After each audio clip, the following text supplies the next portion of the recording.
Welcome, monster fans, to another episode of spooky yet true cryptid encounter tales.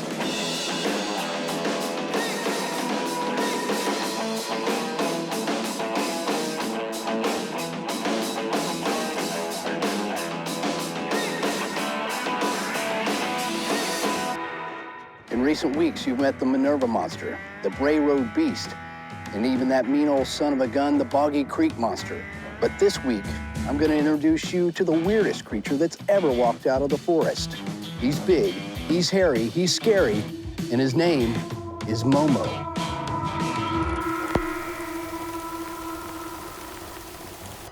Is that it? Is that the creature? It's time to find out.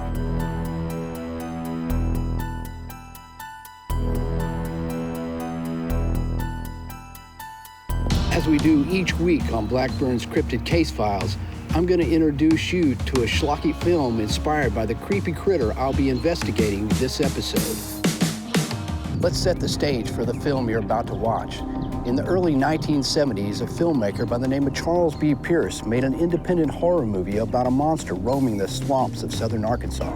It was called The Legend of Boggy Creek, and it was made for very little money, but quickly became a hit on the drive-in movie circuit. Before you could say the word Bigfoot, all sorts of hairy, ape-like monster movies began clogging the cinemas. Most of them were made on a dime, and most of them were downright terrible. Suddenly, anyone with a camera and a crappy ape suit could make a movie, you see.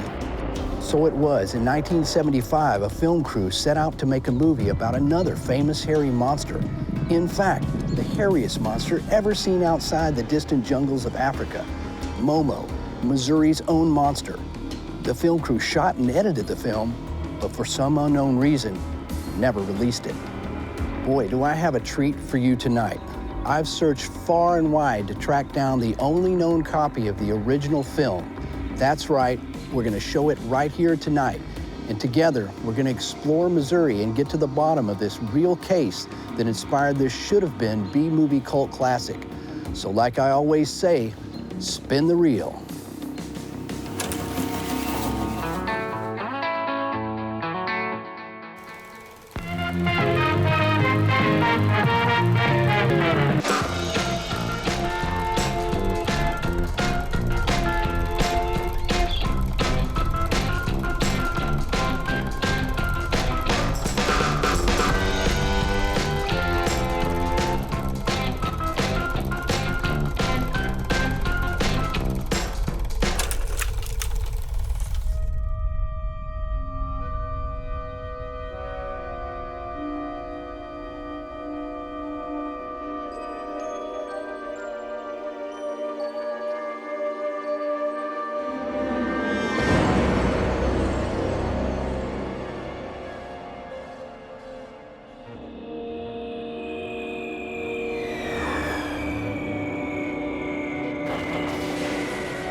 believe you're dragging me 8 hours to see Alice Cooper. Disgusting. Couldn't we have waited and seen the Carpenters instead? This is exactly what I'm talking about. You need more culture. Culture? He bites the heads off of chickens and drinks their blood. Oh, please. That's a story our parents made up because they think our psyches are too fragile to handle being scared a little.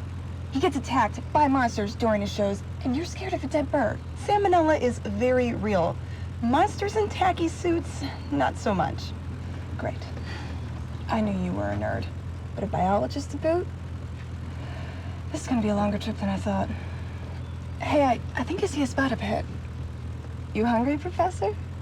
Whatever, as long as it's not chicken.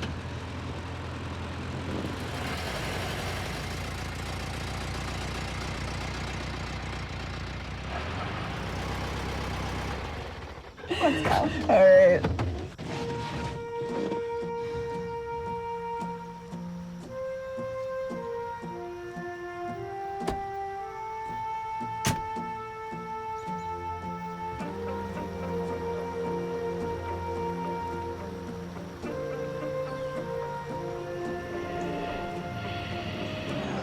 Joe, do you hear that? I don't hear anything.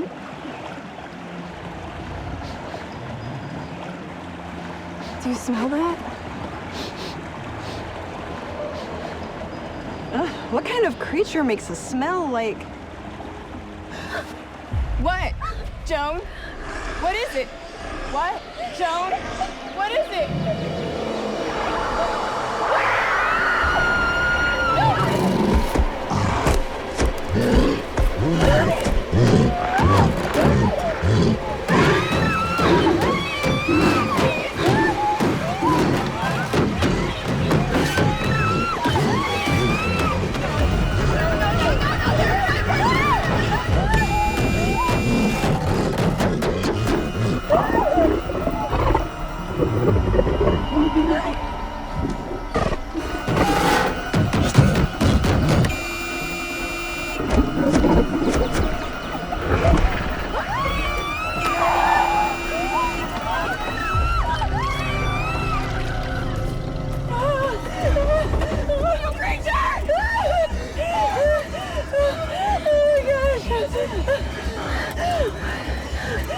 I'm going for it.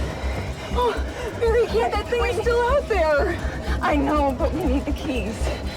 And the girl that's afraid of chickens is acting like one herself for the moment.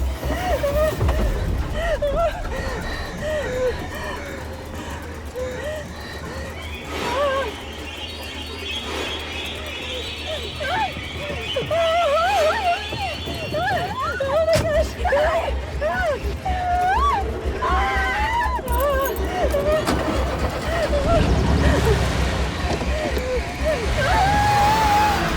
What's wrong? It's not moving!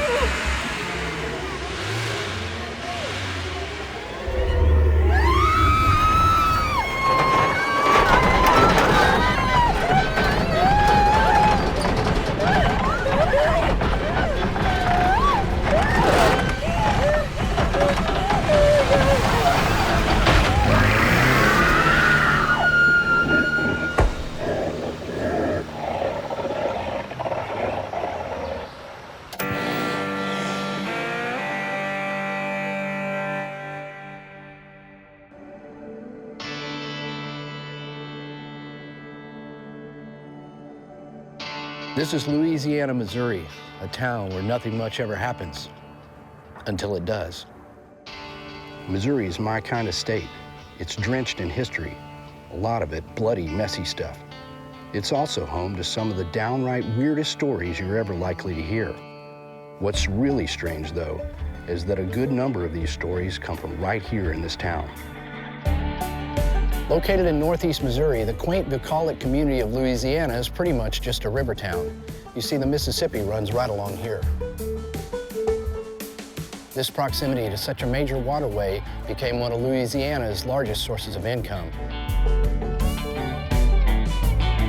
The town was founded in 1816 by John Walter Basie, and the town's history is largely connected to the earliest pioneers who made their way here during the Great Western Expansion.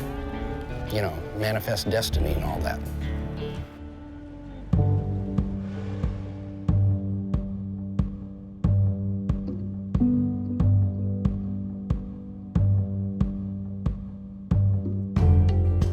Okay, yeah, just state your name and... Willard Walmsley from Louisiana area. John Wood from Louisiana, Missouri. 1818 was when we got our charter, and it was started just by people that migrated in here, and then they got their charter, and that became a river town. How it was named was a gentleman here in town that was named after his daughter, and then of course the Louisiana Purchase, and then Louisiana came in. I think we had 12 taverns and just as many lawyers at one time. And that kind of made the town go. When the river was more important and rail was more important, why, Louisiana was a going place. We had it all. Of course, all the communities around, if they were going to ship their product, they had to come to Louisiana. The railroad and the river both kind of put Louisiana on the map. Where it is, where it sits, is very convenient to both the river transportation and has been.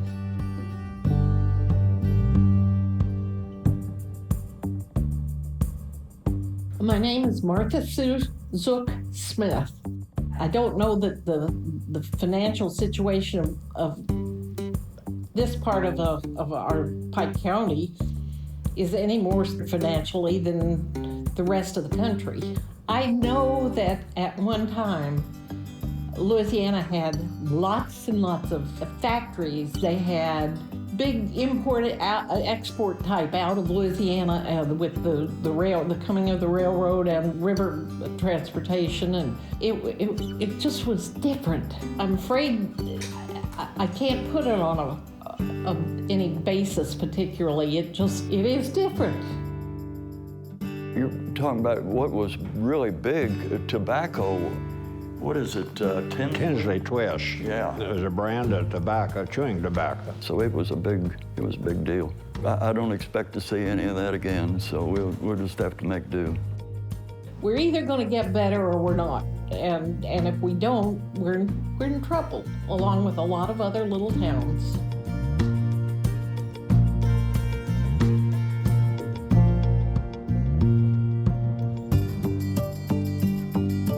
Star Hill is one of the big hills in Louisiana, and as far as I know, forever. Of course, that don't mean that, but as far as I know, every Christmas, the huge big star lights up at night, and that is known as Star Hill. I've got some tales about Star Hill too. When I was a young girl, we had a Samoyed dog. Samoyed's beautiful.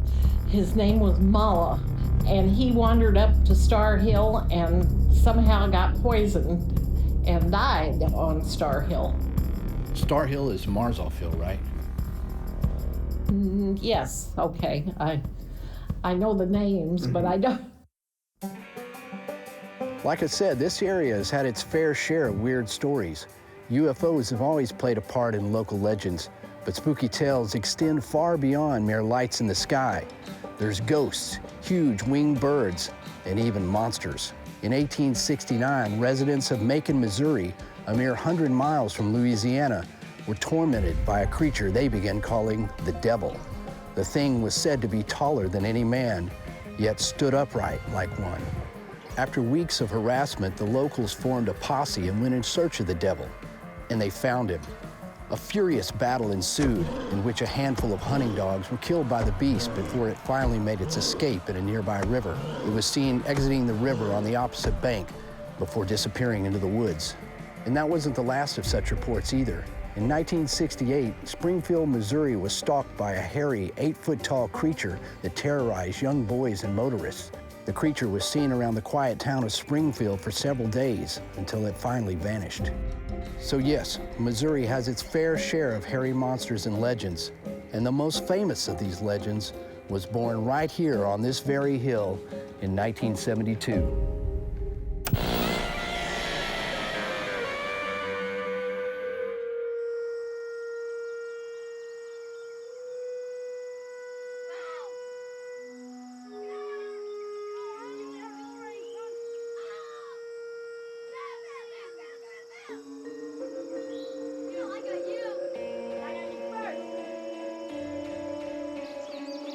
you. I shall take over the world.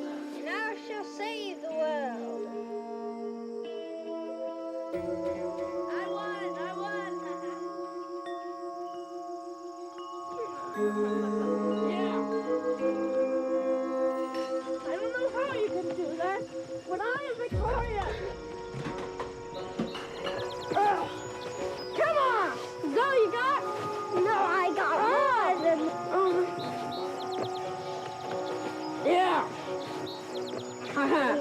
You will not win this.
There's a monster out there. Doris, there's a monster in the woods. I know, Terry. I know. I saw it too. There, Wally. It's all right. It's all right. That thing can't find you in here. Listen, you two.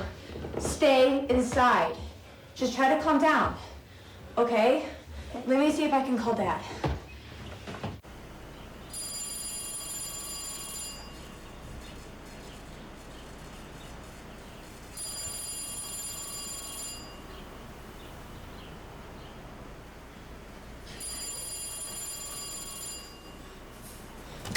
Harrison's Diner. Doris, honey, slow down. What did you... A monster dog? Hold on. Edgar! Sweetie, just tell your father what you told me. Doris? Oh, yeah. Okay, I see. Can it wait until I get home? No, okay, all right. All right, give me just a second and I'll be back there in a little, okay? Okay, all right. Do you want me to go with you? I mean, we can close up early. No, it's okay. It's probably just one of the neighbor kids messing around. They're always doing stuff like that. I'll head back and check on her and check things at the house, and then you stay here, watch the restaurant, and I'll be back in a little bit to help you close up, okay?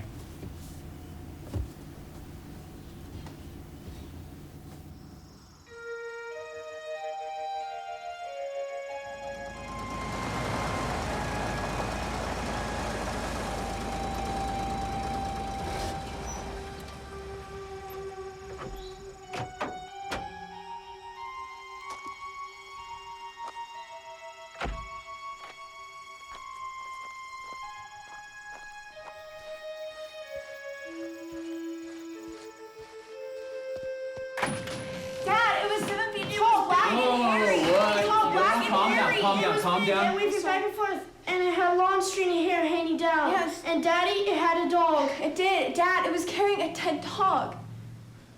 Doris, what was that? What did you say? I said he was carrying a dead dog. I swear, Dad. It was 8 feet tall. It looked like a bear that mated with Jerry Garcia. I could smell it from inside the house. It smelled like rotten eggs and Terry's socks. All right, listen. Everybody needs to calm down. think about what you saw, okay? It was probably one of the neighbor kids that got a Halloween costume, a werewolf costume or something, and they're out there trying to scare you guys, okay? I'm gonna go out and check it out. Doris, you watch over your little brothers. You think you can do that? Don't go. No, don't go. Listen. Here's the thing. They don't teach you this in school, okay? You got it? It's monster hunting 101. Monsters are afraid of dads, all right? It's science. They don't teach it, but it's real. So this boogeyman, whatever it was, thought that it found a house with no dad, and he was wrong, okay? So I'm gonna go out there, and I'm gonna go find him, okay? Okay?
Kid's still out here!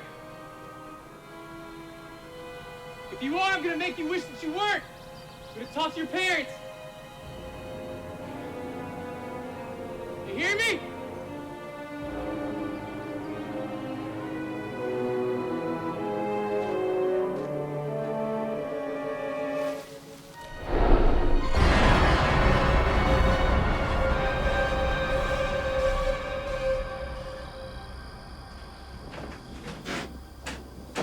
So the kids are pretty spooked, huh? Yeah, it's okay. Pinky swear that I'd stay up all night to get him to go to bed. Must have been serious business to get you in that kind of contract. Yeah, I mean, I'd say they're gonna make it to school just fine tomorrow. Still, though, they seemed pretty rattled. They believed what they saw. I mean, they said it was 7 feet tall. It smelled like death. The weird part was they said it was carrying some sort of dead animal. I don't know. Well, what do you think? I'm inclined to think it's just kids messing around, but I was looking around out back earlier and I saw some sort of weird tracks out back earlier. Strange. Tracks? Like prints, like big footprints. Not like anything I'd ever seen in nature, that's for sure. And they weren't lying about the smell either. Lord almighty. Well, and try to get some sleep.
What in the world is going on around here?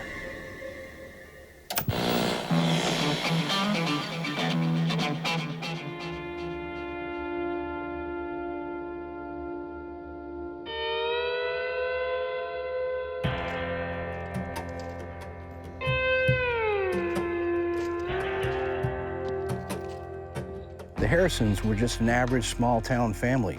They owned a restaurant in town and were well respected and liked by the other residents. They weren't the type to make up monster stories. After years of relating their tale over and over, they had become little more than fictional characters. But they were real people whose lives were about to be turned upside down. The first encounter that people attribute to starting the Momo craze, as it were, was in July 11th, 1972, at the foot of Marzoff Hill at the Harrison home.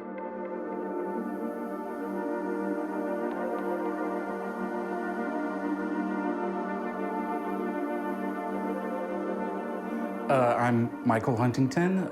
I'm from Cape Girardeau, Missouri, which is a small river town at the other end of the state of Missouri. It was in the afternoon, and Doris Harrison, who was 15, was watching her siblings, Terry and Wally, who were out in the backyard playing. They were 8 and 5, and they were playing with their dog. I believe his name was Chubby. They were enjoying themselves until they smelled something strange, something really strong and pungent, and heard some rustling amongst the tree line. They screamed. Doris looked out the bathroom window, saw a creature. Edgar, his kids, if I remember right, and I could be wrong, but if I remember right, his kids were out in the yard and saw something in their backyard up on the backside of the hill on the north side, and it scared them, and they ran in the house and told their father, and he went out and saw whatever he saw.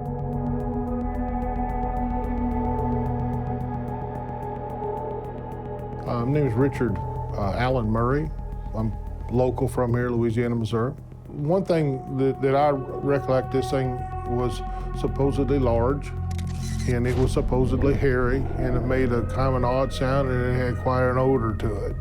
Doris did describe it as appearing like a man, but it wasn't a man.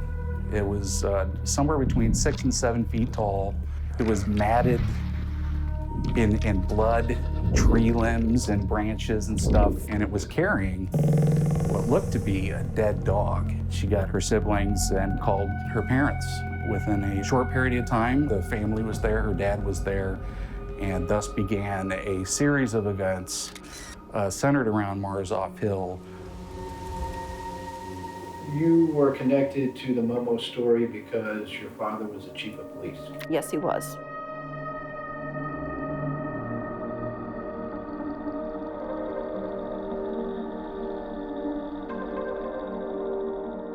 I'm Snooky Ward. Shelby Ward was, of course, my dad.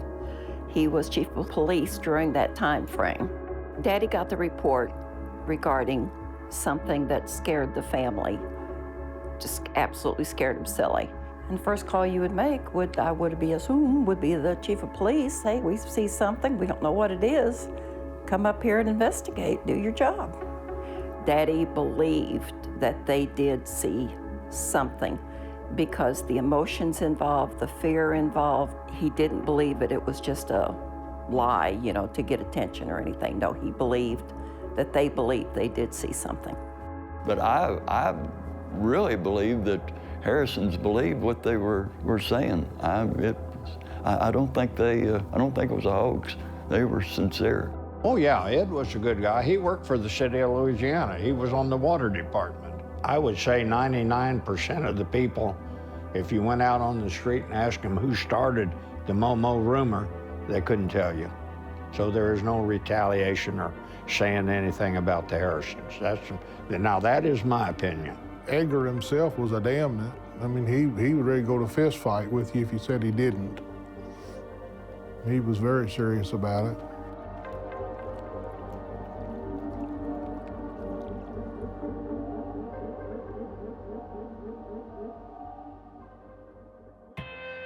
Look, the fact is, this was the 1970s, and grindhouse films weren't exactly concerned about being factual.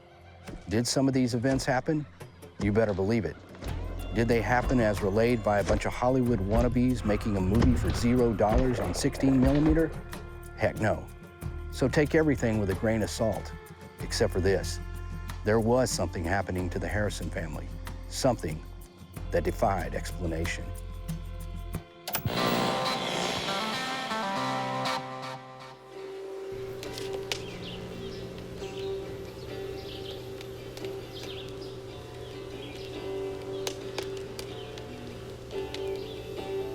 Excellent meeting tonight, Edgar. The spirit was really moving.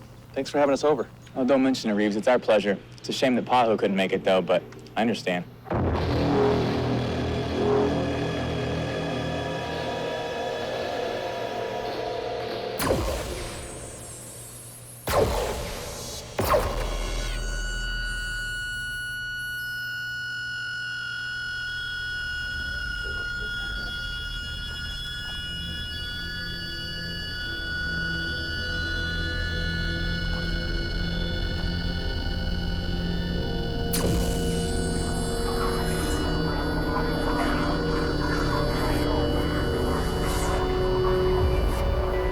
Edgar.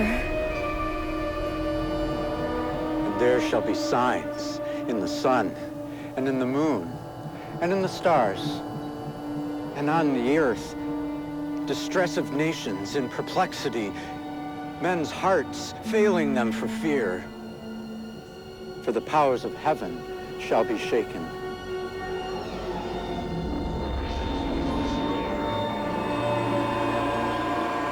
What in the world are those things, Vicky? I don't think they're from this world.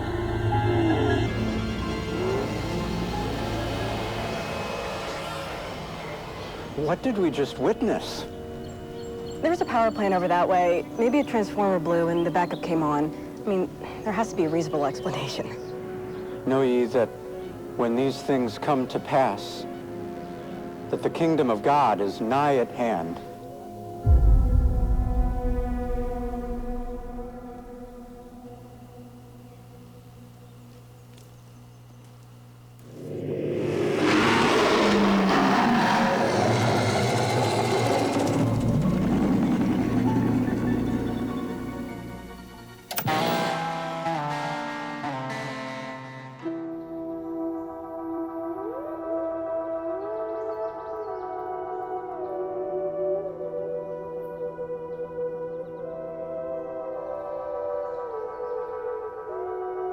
Their integrity, I think, is pretty up to par. They were a pretty religious family. I think there were Pentecostal meetings held at the house, and I think even one of them was interrupted, I think, by Momo. You know, Familiar with that incident that happened on July 14th when they had the prayer meeting? They were standing outside, they saw the lights in the sky, and then they heard the noise.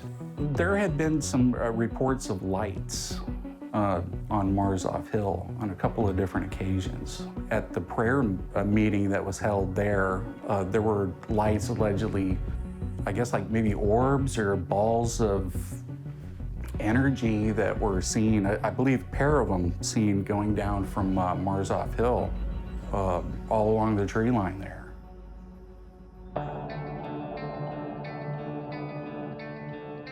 It wasn't just Momo creating a ruckus around Louisiana, Missouri in the early 1970s. Strange objects had been seen in the skies around the state for decades. But in the early 1970s, a wave of UFO sightings engulfed the region. Mrs. Akery, you have reported sighting an unidentified flying object. And I called the yard man's attention to it. So he looked at it, and he said that he thought it was a weather balloon. I understand something strange happened to you folks while you were here last night. Yeah, that's true. That thing came up, and it moved really fast and came right over us and hovered right over us. Well, the day it happened, Sam and I were out working the cattle. I rode down to this point and looked right up there, and I saw this object just sitting there. And I called Sam, and he rode over right quick, and the thing just sat there, and we both looked at it, and about that time Back in 1972, as the Momo sightings were going on, a lot of the investigators that were investigating Momo at the time were also UFO researchers. As they investigated Momo, they also began to notice a number of UFO sightings in the area, going down to O'Fallon, Wentzville, over to the Coover River, some of the other towns south of here. They definitely looked at these and noticed that there was at least some correlation between anomalous atmospheric phenomena and anomalous creatures. All of a sudden, people from all walks of life were spotting strange lights hovering above at all hours of the day and night. Even the opening of the 1975 movie is based on a real event. Shortly after the Momo sightings began, a dozen eyewitnesses saw 2 unidentified lights in the sky above town. Were these UFOs? Had one of them crashed into the woods outside Louisiana and brought with it a hairy, lumbering, ape-like critter that went on to terrorize the populace? Due to the ongoing flap, UFO hunters from across the country started showing up in Louisiana to search for Momo. Some of them believe Momo himself was an alien visitor from a distant planet, curious about mankind. And apparently, he enjoyed the taste of man's best friend as more dogs began to go missing in the area. As tension began to mount, more attention was focused on the Harrison family and on Marzoff, or Star Hill as it was sometimes called.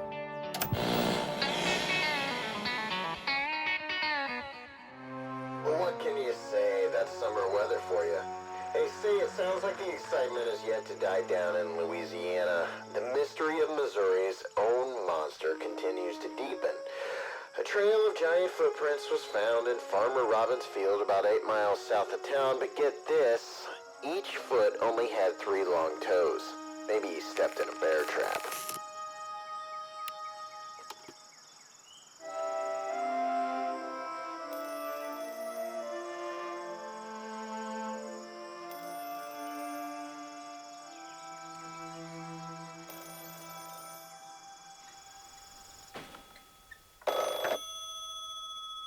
Harrison's.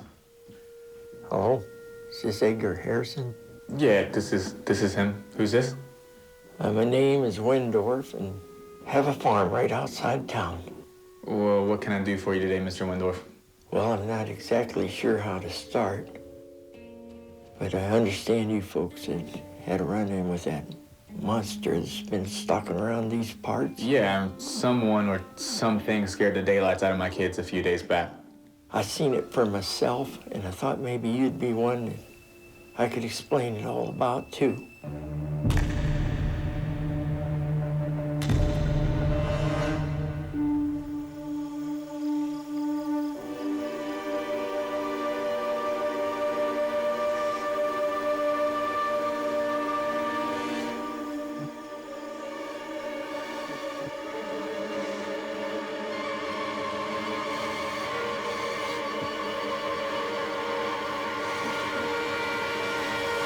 Whoa.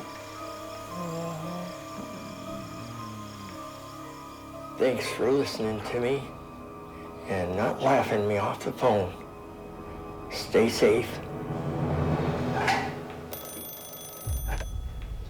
Hello. So, we were trying to find this party in Pike County, but it was a bust, you know. So I took off by myself, just walking for a half hour or so, enjoying nature. Then the wind shifted, and I got hit by this smell that was like a cross between a skunk and rotting flesh. I mean, not like I'm an expert when it comes to rotting flesh, but you know what I mean. Anyway, I'm dealing with that, and then I realize that maybe 300 feet away, somebody else is walking in the woods. I was near a pasture, so I thought, oh, it's a farmer, you know, rounding up his cows. Not a big deal. But then I hear a god-awful, blood-curdling scream. At first I thought it was cattle. Then I realized whoever it was in the tree line is looking right at me. And so I start walking, and he starts walking. And when I stop, he stops. So I'm starting to get pretty nervous. I kind of realized I was jogging, and this character is matching my moves. Stop, start, looking. But the stench was getting stronger, and he was angling towards me, getting closer by the minute. I stopped one more time and looked, and I couldn't believe it. This wasn't a person. This was a creature. I really felt like I was in danger. My adrenaline was going. I was scared out of my wits. And so I saw this farmhouse in the distance, and that was my only goal, you know? I looked back, and the thing was going back toward the pasture. I hid behind a tree for a while until things settled down.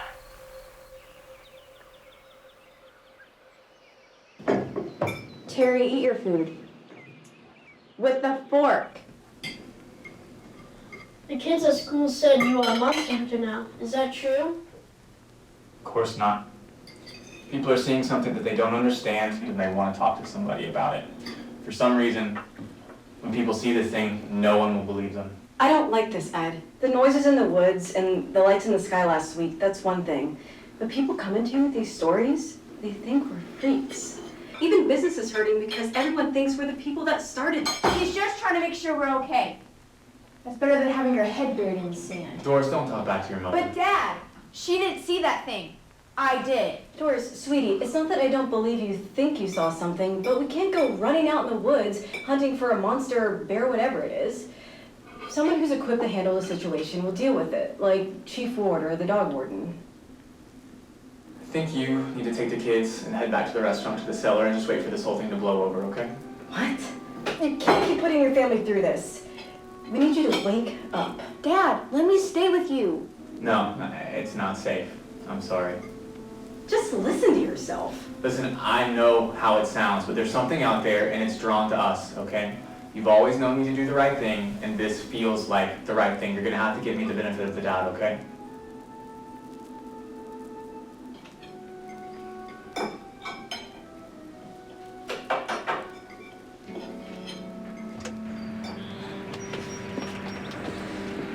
Doris.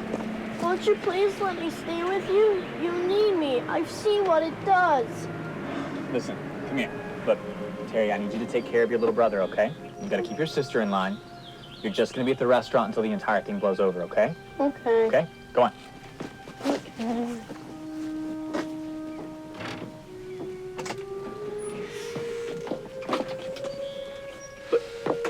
Betty. Thank you. Okay? It's not for nothing. It's all gonna be over soon, I promise.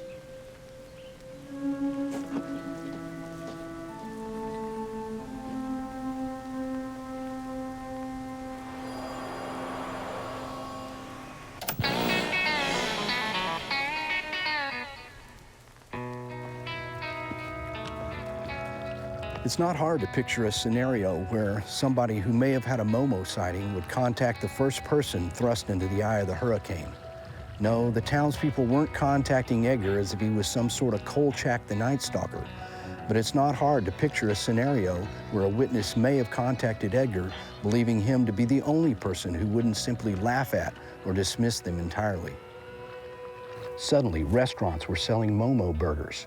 Newspapers were flying off newsstands, and tourists were flooding to town, and there was hardly anywhere the Harrison kids could go without being laughed at or talked about. The town was firmly in the grasp of monster mania. It wasn't just the UFO and monster hunters or the strange activity taking place that began to impact the lives of the Harrison family. It was the town's reaction to what was taking place as well.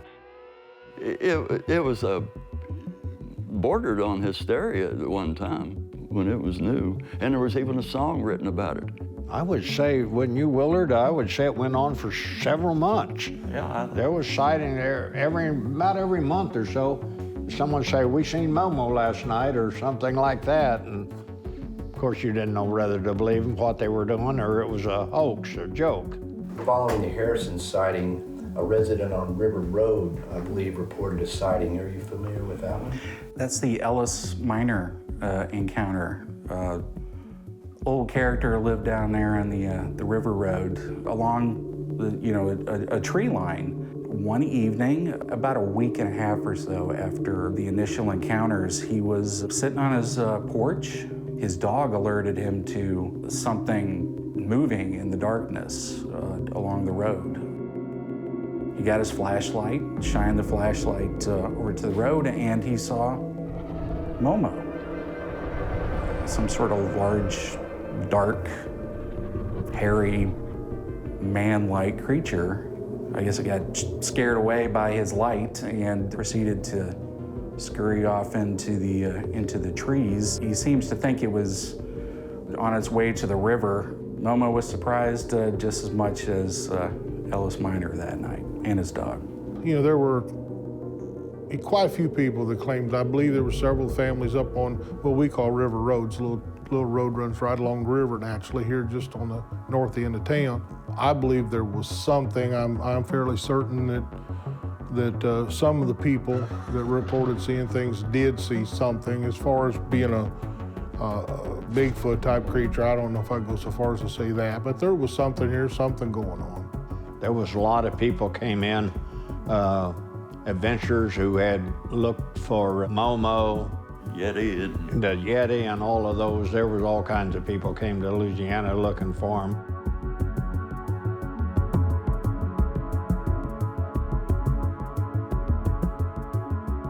So at the time, I know you were young when the Momo story came out. What's your recollections about that whole thing? I remember it was a big deal around here. Gail Suddarth, I'm from here, Louisiana.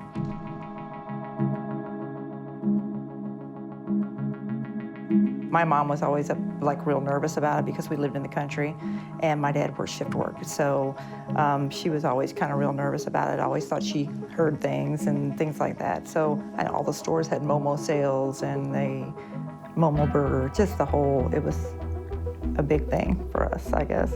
This town became Monster Central for a number of weeks and even months. The press from all over the world came here.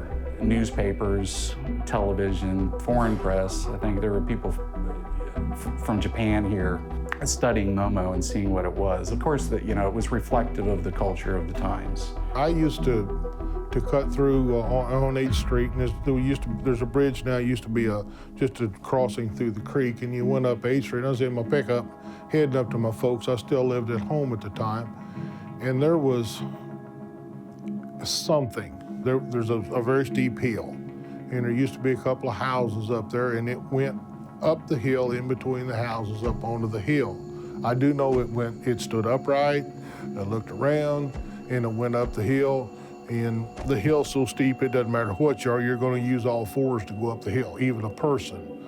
You know, what I saw kind of resembled a small bear, or, maybe even like a monkey type thing, I don't know. It was just small, it stood upright, kind of a dark tan color, and ran up the hill. I know you said your mother might have seen something. Yeah, my mother did. Again, my dad worked shift work, so she was alone with 4 kids. She was sure that one night she had actually, she said she was doing exercises, and when she looked out the window, he was staring in the window at her. She pretty much described it just the same as everybody else did, a tall, she said kind of a shadowy form. But she said it had to be big because she could see it like shoulders and torso above our back door, which had no steps. It was just like an extra door that had no steps back there. So she could see it standing above that. So she was sure she saw something. And I'm sure she did see something, but I don't know what it was. But you heard about this one lady went to open her gate and she had a heart attack, or some other people down the road, they smelled this god-awful smell and, were extremely upset about it. And I think that's normal, though. That came about because of seeing something that they couldn't identify. It's going to create panic. Approximately a year earlier, there was the Mills Ryan encounter. A couple of local ladies were having a picnic off of one of the highways here. I think it was 79. Then they smelled something awful, something pungent, something putrid. What came out of the woods certainly was some kind of animal, but it wasn't an animal that they were familiar with. It was some sort of hairy, ape-like creature is what they described, hung around the periphery of the tree line, and it frightened these women. They ran to their car, they left their picnic, they even left their keys. I think they had to honk their horn to scare the creature off. And, by that time he had ran off with their peanut butter sandwiches. They were sort of shugged off, and dismissed until the following year when literally dozens of other people were seeing that same sort of thing around this area.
Tell me again how you found this track, Miss Sutters.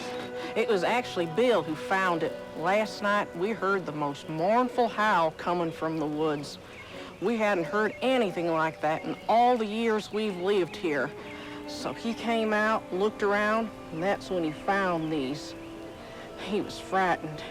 So he called Clyde. Clyde came out, and well, both guys were confused, so that's when we called you.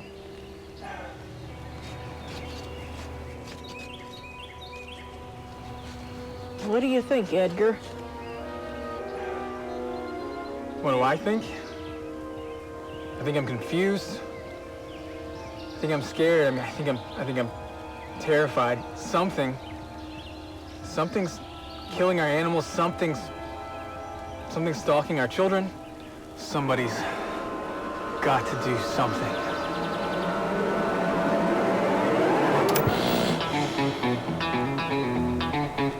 Were you aware that tracks were found? No, not until later, way later.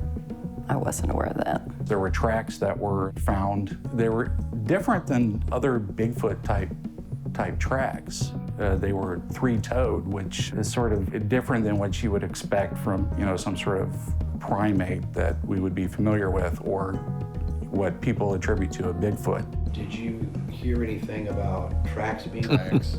I don't know about that. I do know that there were some handmade feet put in prints in dust, and someone had cut out the shape of a foot and went out across the ground with them on. So, walk me through the day that you decided to add to the Momo legend, if you will. Okay.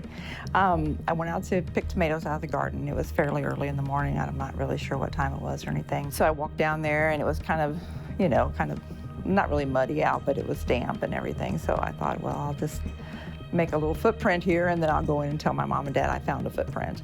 And so I did that. I made some took my heel and just made impressions in the dirt. And when I went back in, I think I didn't really expect that they would believe me. They would just kind of, go along with it for a few minutes, and then it would kind of be over with.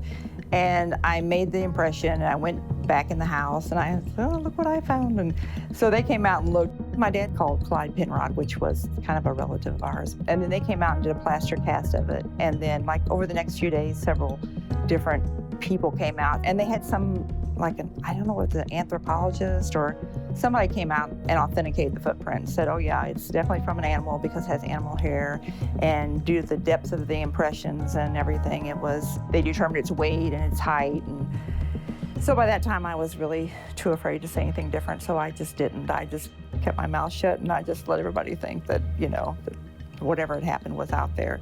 And I don't know how they explained that there was only one footprint. It was something to do with because of his stride or something. There was only one footprint because that's all I made. So that was the story of the footprint. That's how it happened. And my mom, after that, of course, was really sure that, you know, Momo was lurking around out there. My dad never really said a whole lot about it, and I think after a while, I'm pretty sure he was suspicious, but he never said anything to me, but he just never really said too much about it. He just kind of laughed it off after a while, but.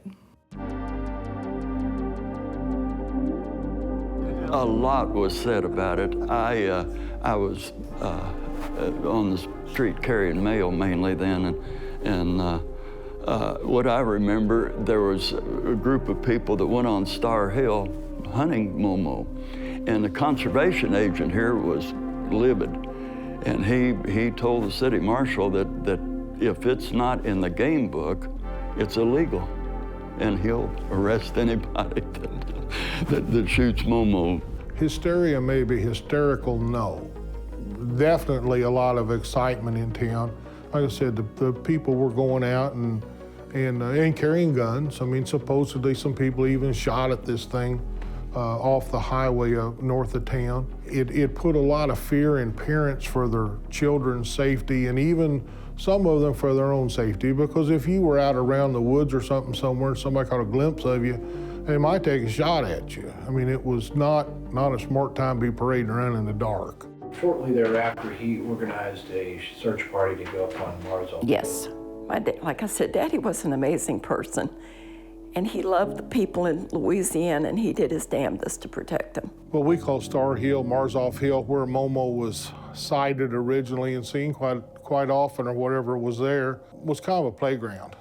You know, I grew up a couple blocks down the hill from it, and you know, the parents just wouldn't let their kids go up. And as time went along, I mean, there were groups of very serious adult men that were going up armed.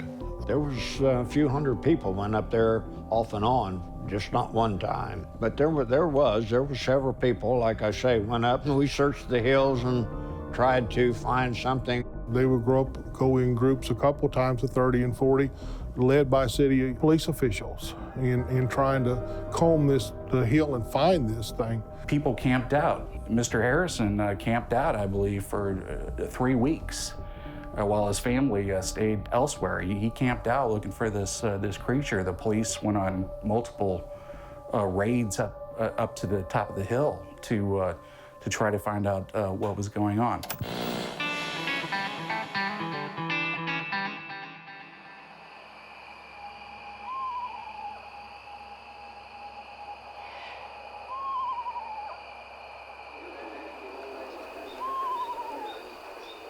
All right, men, we're about ready to do something that's never been done before in the history of Pike County, and something that we'll never hopefully have to do again. We're gonna go out and try to flush out this creature they call Momo and end this mystery once and for all. I heard that thing ran off with one of Charlie Pierce's prize shows. What kind of thing could take a 100-pound hog and just walk away with it? Now, obviously, safety is the most important thing here, but if you get a clean shot on this thing, you are authorized to take it. We have the community to think about. We're gonna split off into 2 groups. I'm gonna take one, and Edgar Harrison's gonna take the other. Any questions? Yeah, anyone want any fur coats once I bag this critter?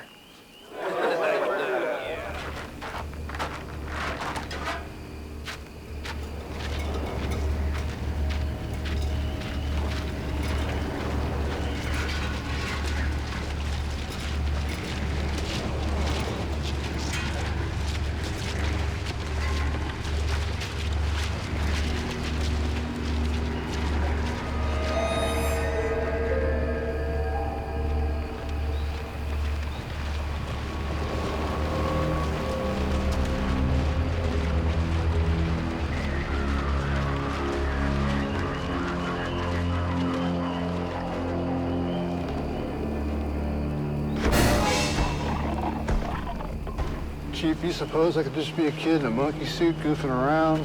Have to be a pretty dumb kid, running around like it's Halloween like that, liable to get his head blown off. Speaking of which... Oh, sorry about that. I'm not even sure there's anything out here to shoot. At least nothing like that. I mean... Ew, that's gross. That's the smell of death.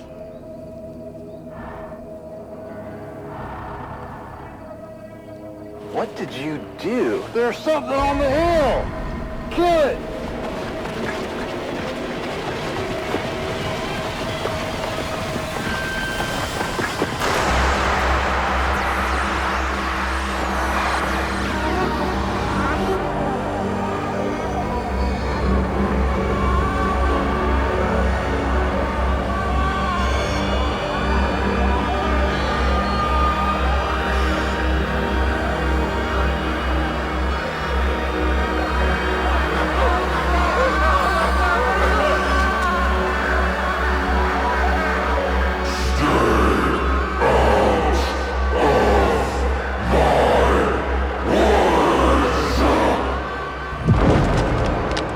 Whoever said that better step out right now. I'm done playing games.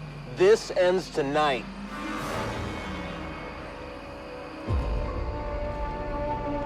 I've never seen something like this before. It's like a lean-to or something.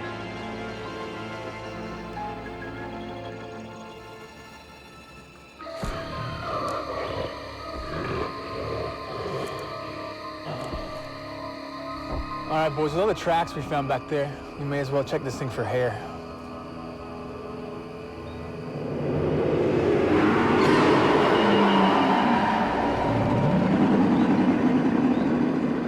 Is that it? Is that the creature? It's time to find out. Edgar, wait!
Is that you?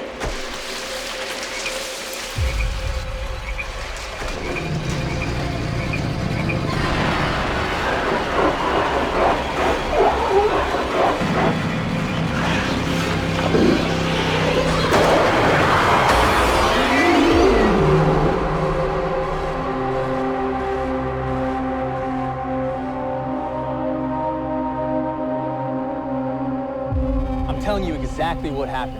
I followed it into its lair, I shot it between the eyes, I sent this thing back to hell. Don't go jumping to conclusions. You don't know what you shot or if you shot anything at all. Might have shot a deer. Right. Or you might have shot your own shadow for all we know. Point is that you're tired, I'm tired, and we saw stuff out in the woods too. Lights. Don't forget the voice. Right. But the point is, you're tired and we're tired. Whatever was out there is not there now. We drove it off. I did more than flush it out. I shot it between the eyes. I believe you, Edgar, but we're here to keep the peace. And right now, keeping the peace means that you didn't shoot anything at all. But maybe you did. Maybe you saved everyone in Louisiana. Go on home and get some rest, Ed. Look, we're all upright and we're all breathing. And for me, that means it was a successful night. Go home and get some rest.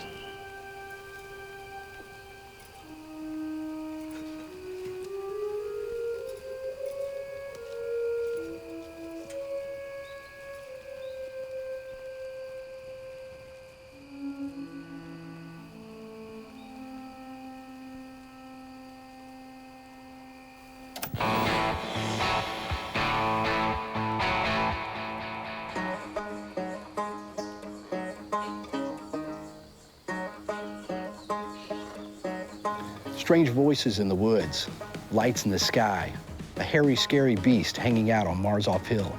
It has all the trappings of a made-for-drive-in movie, but it really did happen. Members of the posse did claim to hear a mysterious, disembodied voice in the woods, and numerous people saw strange lights in the sky, not to mention those who claimed to have seen the creature. Was there really a Momo lair? The bones can be chalked up to artistic license, but there really was an abandoned building located up on Marzoff Hill, which could have been used as a hideaway for a large animal or an unknown creature. You know, I seem to recall a little something about they found, like a brush hut or something, and then there was supposedly, like an abandoned derelict house or something like that, and they thought they'd found a nest or something in there. To answer your question, I don't remember much about it. He was a young man. I just wanted to see what this was. If it was, I wanted to get a hold of him like everyone else. But we never found nothing, never saw nothing, never smelled nothing. They said he had a terrible odor, but none of this came true on my part. So when they were up there doing their search, did they find anything? I don't remember if they did or not. I don't know. I mean, it was actually later, maybe as years went past that, well, this was found and this was there, that type of thing. But at the time... Did anybody claim to have shot Momo during that time? Again, not that I'm aware of. I personally don't believe there was anything there to shoot. I think some people saw something, but as far as being a Bigfoot, I think that's a little extreme. Maybe the strangest aspect of this whole story is the posse itself. Whatever was going on in Louisiana at the time was serious enough that Chief Ward organized a group of 20 men, and they really did go up on Marzoff Hill to hunt down the creature, or whatever it was.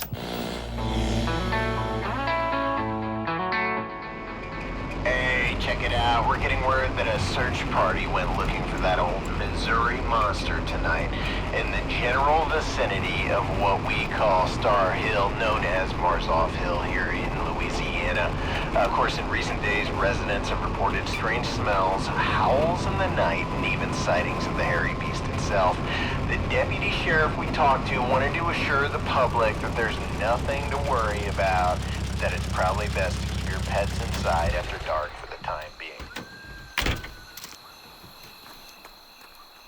Daddy!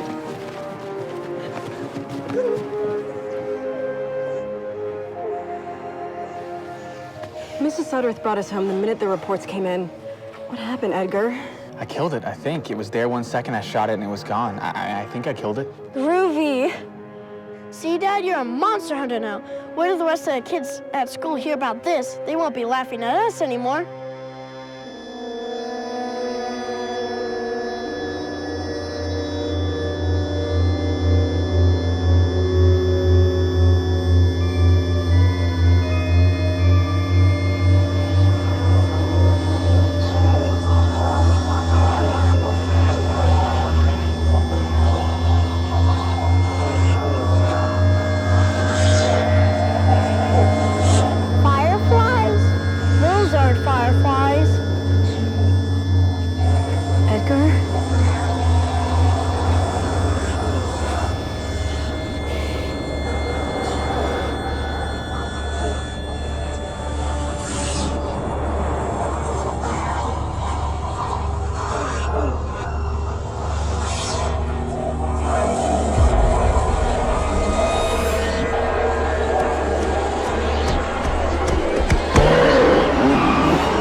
The Harrison family wasn't killed by an angry, vicious monster.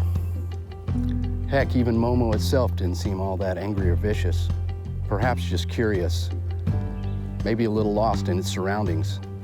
Sort of like an outsider, like so many of us are in a world that won't seem to slow down. Bigfoot sightings in Missouri continue to this day, but the descriptions don't exactly line up with the hairy, scary Missouri monster seen in 1972. After the sighting stopped, the town went back to normal, and in the years to follow, Louisiana turned its back on its local monster, preferring to forget it ever existed. If they did acknowledge the event, it was under the caveat that the whole thing was made up, a hoax perpetrated by some local kids. The Harrison family and the other witnesses, however, would beg to differ. They know what they saw. What are your thoughts on the possibility that Momo, there was something behind this, some sort of a creature or anything? I think some people truly believe that they thought they saw something, and I think a lot of it's just because when you get wrapped up in that kind of a story and everything, I think you're always a little open to more things than you normally would be, I guess. But I don't think I ever really believed it. Maybe as a kid, as a kid, but not after that, so. I go back to Hysteria at first, and then it began to die down. There was one theory that maybe it was a black bear that they saw, but I really believe that Harrisons believed what they were saying. I don't think it was a hoax. They were sincere. My thought was curiosity. Is it true? And as time went on, I said, no, it's not true. That was my personal opinion. There was a story circulated, and the people that were involved in it, one of them's still alive and one of them's dead now, and I'm not going to get into who they were. I'm not going to do that. But my understanding that they were two businessmen and that they put together a suit, and that one of them wore it around, and it was even seen in their business at the time. And that would promote the idea of a hoax. I will also say that that happened 3 weeks after the original. So if that was what Edgar and them saw, I doubt it. Some people thought it was something to stir Edgar up. I don't know. Sure, I'm not gonna say it didn't happen. I was just not that involved. I didn't read the paper about it. It was just happening. I'm not gonna say it didn't involve me, but my life went on. I didn't live Momo. I didn't look for Momo. But I was not in the hub of Momo. Maybe that's why I don't find it so terribly important. But I don't deny that it is a part of Louisiana's history. Important history, not in my eyes, but a piece of our history. It's an interesting sidelight. I don't think anybody really took it that serious. Maybe at the time, but not now, I don't believe. Well, the forgotten part of it, until Martha Sue called me the other night, I hadn't thought of Momo in 20 years. It was something that was here, you talked about it, and then it died, as far as I was concerned. Well, to answer your question, you really can't just straightforward answers. It's more like a 3-part answer. At the time, immediately, it made a big deal. In the medium term, and I'm talking about like for the next 5, 6 years, 7 years, they had a Momo Day celebration, Momo sales with the businesses and so forth. And people came to town and shared in that and did business in town, and it promoted the town. In the long term, let's say, after 30 years, we've had a lot of time pass, it doesn't make any difference. You're the first people I've heard talk about Momo in years. That's it. It's just something in the paper, a little blurb, remember Momo, and that's the extent of it. Yes, I definitely think Momo is an important part of the Louisiana town history. Whether you believe it or whether you don't believe it, I think it's an important part of the history. There's probably not anybody you could ask that wouldn't know about it, so definitely. Whether you're young or old, as a youngster, you may not have been here. You didn't see it, but Grandma talks about it, Grandpa talks about it, Aunt and Uncle, oh yeah, I was there when. And I think that's a part of Louisiana history. I don't think it'll ever die. Who knows, Momo might come back to visit.